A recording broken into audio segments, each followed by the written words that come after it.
ආයුබෝවන් තිරුවන් සරණයි ඔබ සියලුම දෙනාට. අද සමාජය තුළ නොයෙකුත් කතාබහක් ඇති වෙනවා සමහර අදෘශ්‍යමාන බලවේග තුලින් ලෙඩ සුවපත් කරනවා, හැරගිය අය ගෙන්නනවා. ඒ වගේ නොයෙකුත් ස්ථාන පිළිබඳව සමාජ මාධ්‍ය තුළ ඔබට දැනගන්නට, අසන්නට වීඩියෝ දර්ශන හමු වෙලා ඇති. නමුත් බොහෝමයක් ස්ථානවල පවතින්නේ එවන් වූ ස්ථාන ප්‍රෝඩා සහගත සහ මුදල් මුල් කරගෙන කරන්නා වූ කර්තව්‍යයක්. හැබැයි අපිට එක් ස්ථානයක් හමු වුණා, අපිට අසන්නට ලැබුණා එවන් වූ අසනීප වගේ දේවල් ඉතා කෙටි කාලයක් තුළ ඒ රෝගියාට සුවය ලැබීමට පුළුවන් ස්ථානයක් පිළිබඳ. ඉතින් අපි මේ ස්ථානය හොයාගෙන ආවා මහා සොහොන්කාලි දේවාලයේ වෛක්කාල, කොච්චිකඩේ වෛක්කාල. එහි ප්‍රධාන පූජකතුමා අපි සම්බන්ධ කරගන්නවා මෙම වැඩසටහනේ ඉදිරිය කරා යෑමට. ආයුබෝවන් තෙරුවන් සරණයි පෙදුම් මහතා. අපිට අසන්නට දැනගන්නට ලැබුණා මෙම ස්ථානයේ මහා අරුම පුදුම දේවල් සිද්ධ වෙනවා කියලා. ඇත්තටම අපි සියසින් දුටුවා එම දේවල් සිද්ධ වෙන්නේ කොහොමද කියලා. නමුත් ඔබතුමා මේ කරන සේවය මුළු මහත් රටටම ඉතා වටිනා කර්තව්‍යයක්. ඉතින් අපි හිතුවා මෙය ලංකාව පුරා, එහෙම නැත්නම් මේ ලෝකය පුරා ඔබගේ ඒ අසාමාන්‍ය හැකියාව තුලින් ලෙඩ සූපත් කරන්නේ අසාමාන්‍ය ශක්තිය මුළු මහත් සමාජයටම වැදගත් වෙන දෙයක් කියලා. මුලින්ම මම ඔබතුමාගෙන් අහන්නේ මේ ස්ථානය කොහෙද, කොහොමද මෙහාට එන්න පුළුවන්, එතකොට ඔබතුමාව සම්බන්ධ කරගන්නේ කොහොමද? වෛක්කාල සොහොන්කාලි දේවාලය කිව්වොත් කවුරුත් දන්නවා.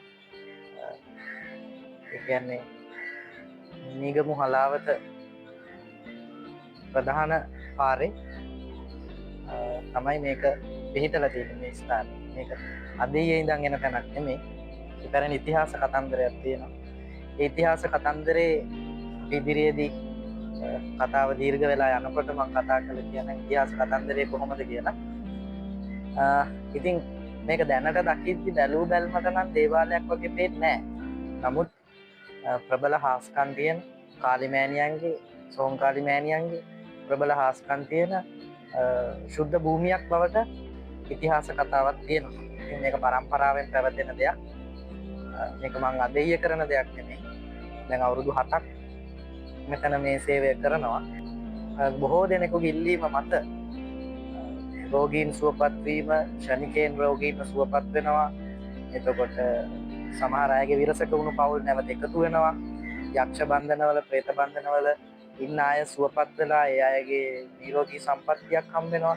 ඉතින් එවැනි දේවල් කොහොමද වෙන්නේ කියන එක ගොඩක් අයට ප්‍රශ්නයක් වුණා. ඉතින් සමහර අය ඒක හොයන්න කොහෙද තියෙන්නේ, දැන් මේක ඇත්තටම මේක කරන්න ප්‍රධානම හේතුව තමයි සමහර අයට මේ තැන හොයාගන්න බෑ. මොකද ප්‍රධාන පාරක් ගාව ටවුන් එකක් ළඟ, ඒ නිසා හොයාගන්න ටිකක් අපහසුයි. ඒ නිසා තමයි මේ වගේ මම හිතන්නේ කතා කරන්නේ. මෙතන ඇත්තටම තියෙන්නේ තේවාවක්, දෙවියන් සඳහා පවත්වන පූජාවක්.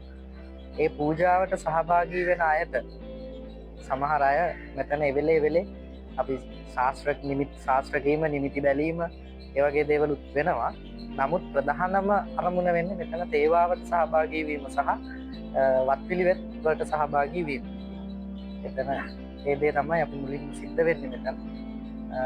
මෙතනට එනවා නම් එන්න තියෙන මාර්ගය තමයි හලාවත කොළඹ ප්‍රධාන මාර්ගයේ තෝප්පුව මන්සන්දියේ ගින්ඔයත් මායත් අසබඩ තමයි මේක පිහිටලා තියෙන්නේ. ඉතින් වෙද මහත්තයා, අපිට දැනගන්න හම්බෙච්ච විදිහට මේ ස්ථානය පුරාණ ඉතිහාසයක් තියෙන තැනක් කියලා අපිට දැනගන්න ලැබුණා. වැළලී ගිය අතීත කතා අපි බොහොමයක් අපේ මිනිස්සු දන්නේ නැහැ ඇත්තට. පොත්පත් වලින් දැනගන්න ලැබෙනවා. සමහර ස්ථානවල නටබුන් තියෙනවා, ඒ වගේම දැනගන්න ලැබෙනවා. සමහර මූලාශ්‍ර වලින් පමණක් දැනගන්න තියෙන කතා පමණයි. නමුත් තවත් බොහොමයක් කතා තියෙනවා අපි නොදන්න ඇත්තරම දැන් එදා මම අහගෙන හිටියත් මම ඇත්තරම මම දන්නේ මේ මෙවන් ඉතිහාස කතාවක් මෙම ස්ථානය පිළිබඳව වැළලී ගිහිල්ලා තියෙනවා කියලා. මොකද්ද මෙතන තියෙන ඒ ඓතිහාසික පුරා වෘත්තය කියලා දැනගන්න. මම කෙටියෙන් සඳහන් කරන්න මේ ඉතිහාස කතන්දරය සහ මෙහි ඇති වැදගත්කම කියන්න. මේ පිහිටලා තියෙන විදිය මම මුලදිත් ගන්නකොට කිව්වා ආරම්භයේදී ගින් ඔයත් මා ඔයත් අසබඩ තෝප්පුව පාලම පහු වෙනකත් එක්කම තමයි මේ ස්ථානේ පිහිටලා තියෙන්නේ. ස්වභාවික වටපිටාවක් එක්ක හරි මනරම් පරිසරයක පිහිටච්ච තැනක්. ඉතින් මේක යට ගිහිල්ලා යටපත් වෙච්ච ඉතිහාස කතන්දරය තමයි මම පුංචි මතකයක් කෙටියෙන් කියන්නම්. දීර්ඝ කතාවකදී අපි ඉදිරියේදී සම්පූර්ණ පුරාවිද්‍යා දෙපාර්තමේන්තුවෙන් ඇවිල්ලා ඒ කටයුතු සම්පූර්ණ කළාට පස්සේ ඉතිරි විස්තර මම නැවත මාධ්‍යයට යොමු කරන්න. එතකම් මම කියන්නේ දැනට ඔප්පු වෙච්ච මූලාශ්‍රවලට අනුව හේතු සාධක පහදලා දෙන්න. ඒ තමයි මෙතන ඊට පෙරත් විශේෂයෙන්ම දෙවියන් කියන්නේ ප්‍රාදේශීය ලේකම්ව විදිය තනිවැල්ලේ දෙවියන් පවා වැඩියයි කියන තැනක් උන්වහන්සේගේ පාදේශපර්ශය ලැබිච්ච තැනක් කියලා පොත්පත් වලින් අපිට මූලාශ්‍ර වලින් හොයාගන්න පුළුවන්. ඒ වගේම ඒ අටගියාවත් එක්ක පහුකාලීනව මෙහි හිටපු උදවිය කතරගම දෙවියන් සහ කාලිමෑණියන් උදෙසා මෙතන වත්පිළිවෙත් කරන්න දෙවොලක් හනාගෙන තියෙනවා. පැරණි ශ්‍රී වික්‍රම රාජසිංහ රජුරුවන්ගේ කාලේ වගේ මේ ස්ථානයේ කතරගම දෙවියන්ට කාලිමෑණියන්ට වත්පිළිවෙත් කරන්න දේවස්ථානයක් ගොඩනගාගෙන තියෙනවා. ඒ දේවස්ථානය මේ යටපත් වෙලා තියෙනවා කාලයත් එක්ක ඔය යම් යම් කැරලි ආක්‍රමණ එක්ක මේ ස්ථානයේ ඔය දේවල් යටපත් වෙලා දැන් මේ ස්ථානයට එනකොට දේවාලයක් තියෙනවයි කියලා හඳුනගන්න බොහොම අපහසුයි. ඉතින් ඒ ඉතිහාස මූලාශ්‍රයේ ඉදිරියේදී අපි පුරාවිද්‍යා දෙපාර්තමේන්තුවෙන් ඇවිල්ලා ඒගොල්ලෝ සියලු සම්පූර්ණ දේවල් කරලා ඉදිරියේදී අපි බලාපොරොත්තු වෙනවා ඒ සම්බන්ධව ඔයගොල්ලන්ට සම්පූර්ණ ලිඛිත ලේඛනයකුත් සම්පූර්ණ වීඩියෝ මේ පිළිබඳව දෙන්න.